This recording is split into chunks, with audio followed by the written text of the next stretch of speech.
Hello, everyone. I have a very special guest today because I know that everybody has been so severely impacted by this whole COVID situation. I don't think any business has gone unscathed and maybe even decimated because of what's going on. And so too many times we've heard the term, what the new normal is going to be. But today, my friend Tom Koulopoulos and I are going to help you shape what your new is going to be and when it needs to happen, which is, in Tom's words, today. And you say, why Tom? I don't think I've met him before or heard about him.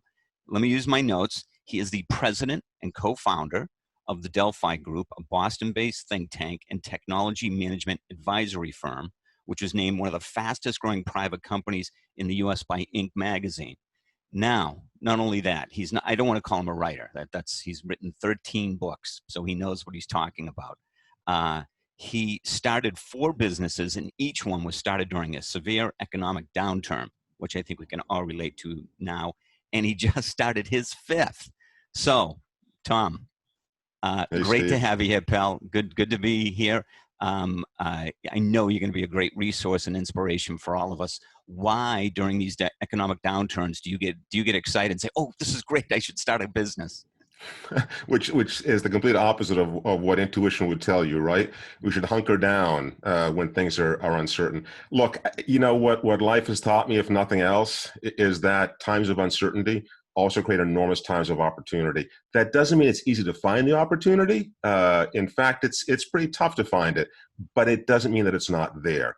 So you just got to look, and you got to look hard. And I'll give credit to you as well for what you're doing here. You're not standing still. You're moving forward. You're doing stuff with the talents and the competencies that you've got. And we've all got skills. We've all got abilities that maybe we wanted to mine. We wanted to repurpose, but we didn't get the chance to. So look at it this way. When you're on rails, when you're going in a certain direction with your career or your life, very rarely do we change it on our own. And it's tough to do that. There are some people that will claim to do that in retrospect, but I'm not a believer. I think that you get derailed, right? You get evicted from the past. Absolutely. And you sort of have to redefine who you are.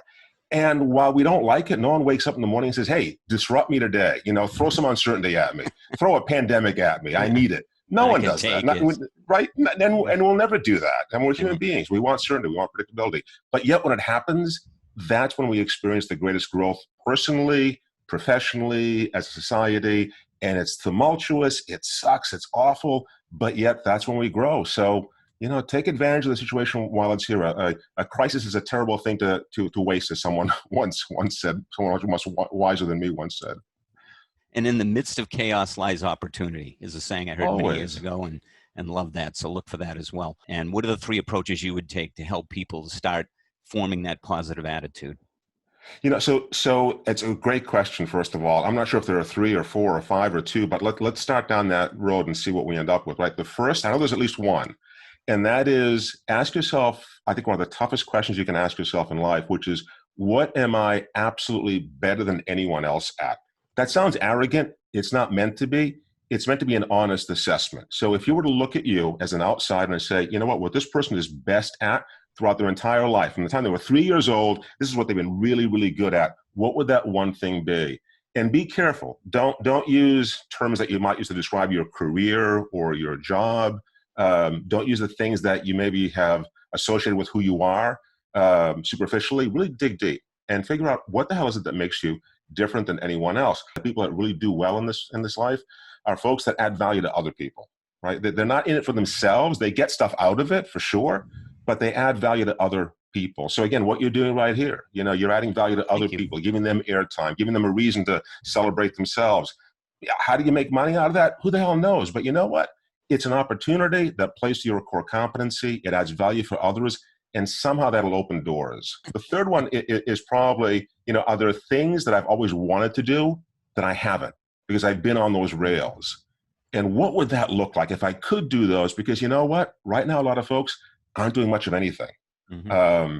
And I'll give you a personal example. So you talk about the 5th business. I just started another business right in the middle of this pandemic.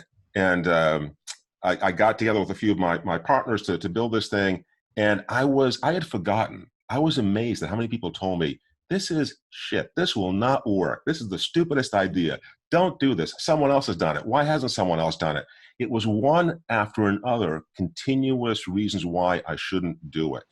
And I think that's breaking away from the pack. That's tough, because you respect people. And is my idea really worth it if everyone else says it's not? If I look at any entrepreneur who's made it with any idea, they'll tell you the same thing, that until they proved it succeeded, everyone told them there was no way it was going to work. So by definition, we give up on our ideas, I think, we give up on them all too frequently, and we grieve over them all too often.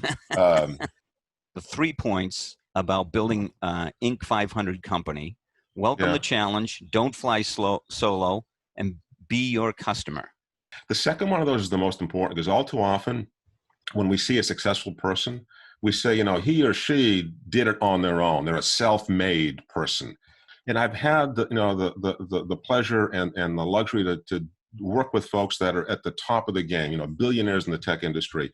None of these folks made it on their own. Every single one of them had at least one solid partner. And that, whether it's Apple or Microsoft or Oracle, pick your company.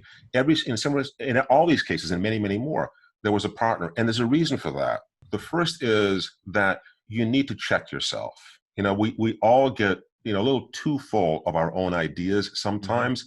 So what I tell people is always, always, always get a partner, and pick that partner with scrutiny. I mean, this is as important as any other. It's like a marriage. I mean, this is the person that you are going to bare your soul to, that you are going to go to the mats with, that you are going to get in arguments with. But at the end of the day, you're in it both for the same reason, that you want to create something great, and you're not going to give up on each other. And that's absolutely crucial.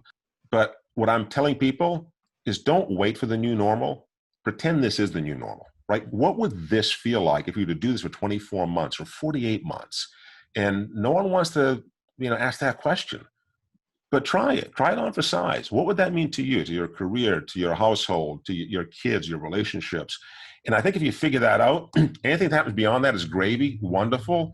But I'm not sure there's an on-off switch to this thing. And it's not a vaccine. It's not a single therapy. I think we've opened up a Pandora's box to a lot of uncertainty, not just in terms of COVID-19, but in terms of this mode of operating in a totally uncertain world where it's tough to predict things. What would that feel like if that was permanent?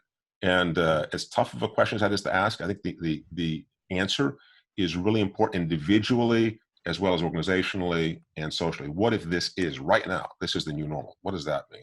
Looking at what kind of systems do you use and tools do you use to evaluate your business, to say that, I'm on the right track, and when you need to change a direction, that boom, let me bring this in and I'm ready to do that?